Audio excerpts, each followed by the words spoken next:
Harutan nina Kim Cho at Paolo Avellino, nakakakilig.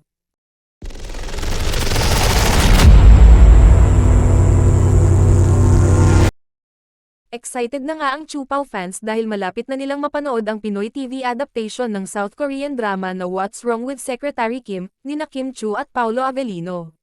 Inanunsyo na kasi ngayong Lunes ng streaming platform na Viu sa kanilang social media accounts na nakatakdang lumabas ang Chupaw series ngayong Marso. All eyes on ABS-CBN Studios and Via's highly anticipated collaboration project for 2024.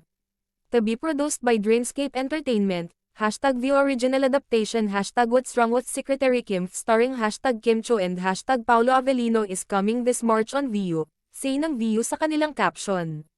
Kasama sa post nila ang ilang BTS o behind-the-scene moments nina Kim, Paolo habang nagtitaping. Hindi pa nga tapos mapanood sina Kim at Paolo sa teleserye version ng Linlang, sa TV at heto nga at may panibago na naman silang series na ihahandog sa kanilang fans.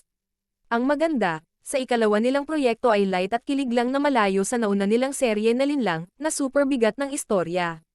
Tuwang-tuwa nga ang mga fans sa naging anunsyo ng Viu. Thank you at Viu_PH na pasaya nyo kami. Sana may pasilip din sa Valentine's Day, wish ng isang fan. Hindi pa man nag-uumpisa ang serye ay nagpapakilig na sina Kim at Paolo sa social media platform na X, dating Twitter.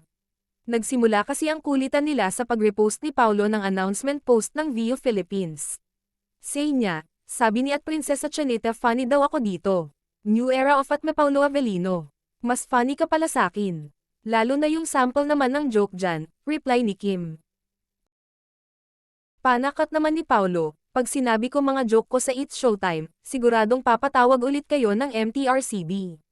Biro naman ni Kim, hoy. TikTok ka na lang since kasama sa pagiging funny maging dance wrist. Pa-drop na lang daw po ng mga pwede niyang gawing dance challenge.